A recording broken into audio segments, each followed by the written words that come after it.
Dan ini dianggap sebagai keajaiban politik mutakhir. Mengapa? Karena Trump tone-nya itu sangat jelas mendukung apapun yang dilakukan oleh Israel. Sebenarnya sama juga, tapi ini lebih gitu.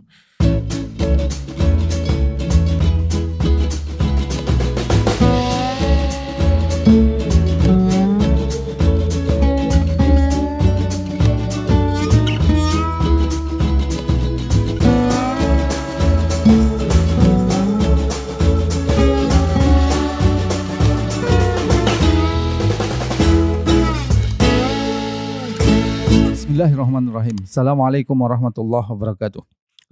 Pemirsa yang dirahmati Allah Subhanahu wa taala, kembali kita bertemu dalam program Fokus to the Point. Kali ini kita akan membahas kemenangan Donald Trump sebagai Presiden Amerika Serikat dalam pemilihan Presiden Amerika tahun 2024 ini. Bagaimana kebijakan Amerika terhadap dunia Islam? Apakah berubah? Untuk itu kita akan memperbincangkan ini dengan Ustadz Ismail Susanto. Assalamualaikum Ustaz. Waalaikumsalam warahmatullahi wabarakatuh. Donald Trump hampir dipastikan ya menjadi pemenang dalam pemilihan Presiden Amerika tahun 2024 ini. Trump keluar sebagai pemenang setelah meraih suara populer terbanyak sekaligus meraup suara elektoral lebih dari ambang batas minimal. Kira-kira apa kunci kemenangan Donald Trump ini, Ustaz Ismail? Iya, baik. Bismillahirrahmanirrahim. Assalamualaikum warahmatullahi wabarakatuh. Waalaikumsalam warahmatullahi wabarakatuh. Ya, saya kira Donald Trump ini mewakili wajah Amerika yang sejatinya. Jadi dalam psikologi politik Amerika itu tidak boleh kecil, tidak boleh lemah. Dia harus gagah, dia harus besar, dia harus kuat, dia harus menguasai bahkan menghegemoni dunia. Dan itu yang saya kira yang diperlihatkan oleh Donald Trump.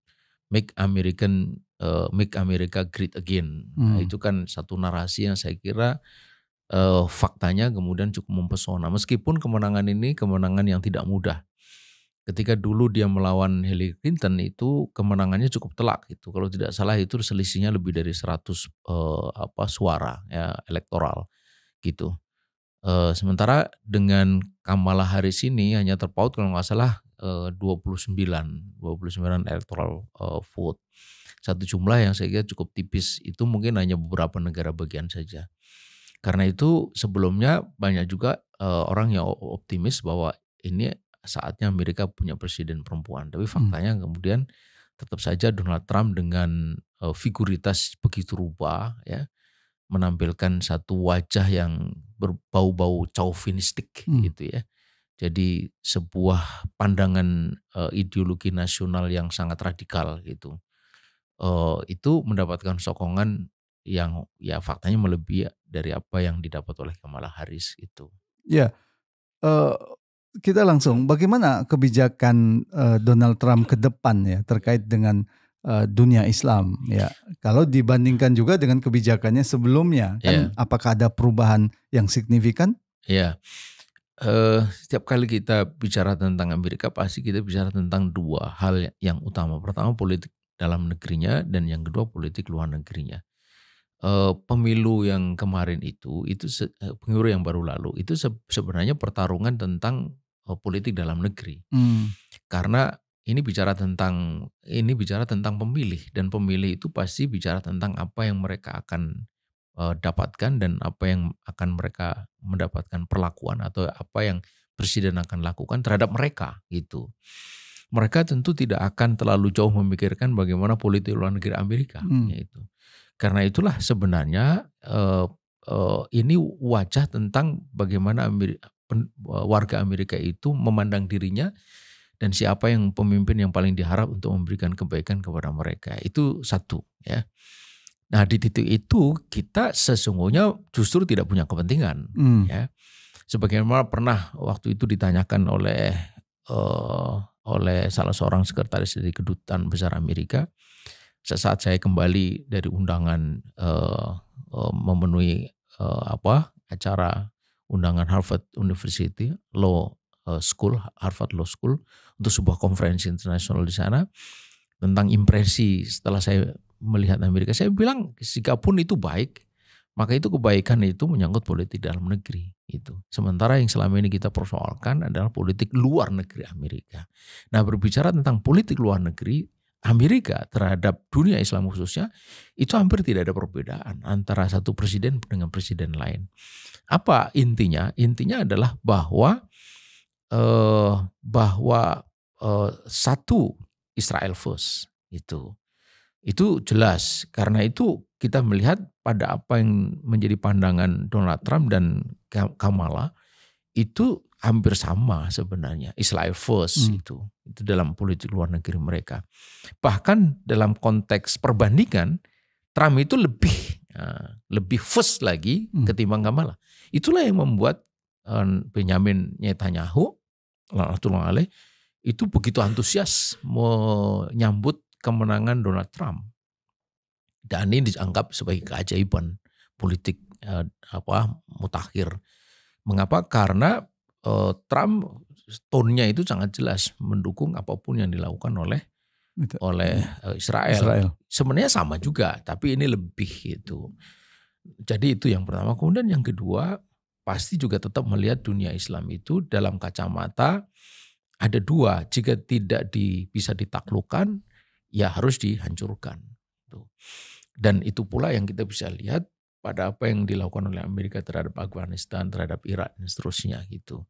Dan mengapa begitu? Karena Amerika tetap memandang sebagaimana juga yang kemudian menjadi mainstream dari pendapat para politisi Amerika sesuai dengan apa yang dikatakan oleh, kalau kita membaca dokumennya Rand Corporation gitu, bahwa dunia Islam itu adalah upcoming challenger, adalah penantang potensial di masa yang akan datang terhadap hegemoni Amerika.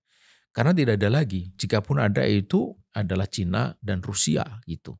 Tapi Cina dan Rusia itu sekarang lebih merupakan rival dari pertarungan kapitalisme. Rusia itu kapitalis, Cina juga kapitalis meskipun ideologi politik dalam negerinya adalah komunis. Tetapi berbeda dengan dunia Islam. Dunia Islam itu dia bukanlah rival di dalam kapitalisme. Meskipun dunia Islam ini hari juga dunia Islam yang kapitalistik. Mengapa? Karena dia punya sejarah dan punya ideologi yang berbeda dengan Amerika khususnya. Sejarahnya adalah sejarah peradaban Islam dengan ideologi Islam. Dan ini mereka katakan atau mereka ketahui setelah kejatuhan yang lama, semenjak Khilafah Utsmani runtuh 1924, itu ada tanda-tanda kebangkitannya itu. Dan ini menimbulkan kekhawatiran atau ketakutan bagi dunia barat, khususnya Amerika yang menganggap dirinya sebagai polisi dunia. Nah, karena itulah maka mereka, siapapun pemimpin Amerika itu akan memberikan perhatian terhadap titik ini atau soal ini, ya, dunia Islam di titik itu. Sebagaimana yang dilakukan oleh George Bush. Ada banyak mungkin yang tidak memperhatikan bahwa George Bush Junior itu dalam 1 tahun dalam pidato resminya itu menyebut kata khilafah itu sampai lebih dari 16 kali gitu, dalam nada warning. Dan pemimpin sesudah itu tidak beda, baik itu Obama maupun kemudian Trump maupun kemudian Joe Biden maupun Trump lagi gitu, itu nggak beda dalam memandang dunia Islam sebagai ancaman potensial di masa yang akan datang. Karena itu kalau kita coba mereka-reka, maka politik luar negeri Amerika terhadap dunia Islam tetap ada 2 tadi itu, atau 3. Yang pertama Israel first, yang kedua adalah jika tidak bisa ditaklukkan ya dihancurkan gitu. Ya, kalau kita melihat penjelasan tadi, kita bisa menyimpulkan dalam kondisi sekarang ya, dunia Islam itu sebenarnya sebatas objek dari kebijakan luar negeri Amerika. Persis. Ya. Pertanyaannya, bagaimana caranya supaya kita menjadi subjek dari kebijakan politik luar negeri kita sendiri? Menjadi objek ketika kita membiarkan diri kita menjadi objek. Kita terus menjadi objek jika mindset kita itu memang mindset objek. Kita tidak memiliki alternatif lain kecuali menjadi objek gitu. Karena itulah jika ditanya kapan kita bisa menghentikan diri kita menjadi objek lalu berubah diri kita menjadi subjek, pertama tentu saja adalah perubahan mindset. Dan mindset subjek itu sebenarnya sudah diletakkan di awal sekali risalah ini turun. Kalau kita membaca Al-Quran, Allah mengatakan kita ini sebagai khair ummah, kuntum khair ummati gitu. Di mana tempat objek itu tidak pernah disebut sebagai kelompok yang terbaik. Yaitu pasti dia kelompok yang namanya objek, dia menjadi pecundang gitu. Kalau dia kelompok yang terbaik, maka dia pastilah subjek. Karena itulah pertama kita harus melakukan sebuah perubahan yang sangat mendasar di dalam mindset ini, bahwa kita ini adalah khairu ummah, ukhrijat linnas. Kalau khairu ummah, pertanyaannya kemudian bagaimana kita bisa mewujudkan diri sebagai khairu ummah? Sejarah kita sudah membuktikan itu. Dan dari sejarah itu kita bisa melihat ada 2 atau 3 titik penting. Yang pertama adalah bahwa kita akan menjadi khairu ummah ketika umat Islam itu bersatu. Umat Islam bersatu, lalu di dalamnya umat itu diatur hidupnya, masyarakatnya, segala aspek kehidupannya itu dengan risalah ini, dengan syariat Islam itu. Kemudian yang ketiga, di bawah kepemimpinan yang sangat jelas, yaitu kepemimpinan yang memang mendedikasikan diri untuk terwujudnya khairu ummah itu. Itulah imam, amirul mukminin atau khalifah. Nah, sejarah kegemilangan peradaban Islam itu adalah sejarah dengan titik penting ini. Tidak pernah kita temukan sejarah kegemilangan Islam kecuali pasti di dalamnya ada 3 titik penting ini. Karena itu, jika sekarang kita ingin kembali menjadi objek sebagai khairu ummah sebagaimana yang pernah terwujud di masa lalu, 3 titik ini harus dikembalikan gitu.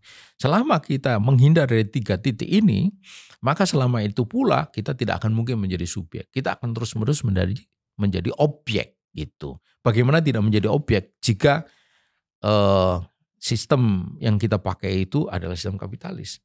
Pasti kita akan kalah dengan rajanya kapitalis gitu. Bagaimana kita tidak menjadi objek kalau kita ini tidak pernah bersatu. Ketika kita tidak bersatu, kita tidak memiliki kekuatan. Yang menjadi subjek itu memiliki kekuatan. Amerika berani menjadi subjek karena dia memiliki kekuatan. Kekuatan ekonomi, kekuatan politik, militer, teknologi, macam-macam gitu. Nah, kita akan memiliki kekuatan kalau kita bersatu. Dan persatuan itu hanya mungkin bila ada institusi dan pemimpinnya itu. Itulah khilafah dan khalifah itu. Jadi kesana mustinya. Dan ini yang harus dipahami oleh umat, dipahamkan kepada umat agar kemudian muncul keinginan untuk meraih kembali titik itu atau status itu atau level itu gitu. Agar umat Islam kembali menjadi great gitu. Itu make Muslim great again. Terima kasih Ustaz Ismail. Pemirsa, demikian tadi diskusi kita tentang kemenangan Donald Trump yang tampaknya tidak banyak berpengaruh ya terhadap kebijakan Amerika terhadap dunia Islam. Yang perlu kita bangun justru adalah kekuatan politik kita sendiri. Ada 3 hal menjadi poin penting. Persatuan umat Islam, kembali kepada syariat Islam, dan kembali kepada kepemimpinan umat Islam di bawah naungan khilafah ala minhajin nubuwah. Itulah kekuatan politik umat Islam. Bukan bersandar kepada apa yang terjadi di Amerika Serikat. Semoga bermanfaat. Assalamualaikum warahmatullahi wabarakatuh. Waalaikumsalam warahmatullahi wabarakatuh.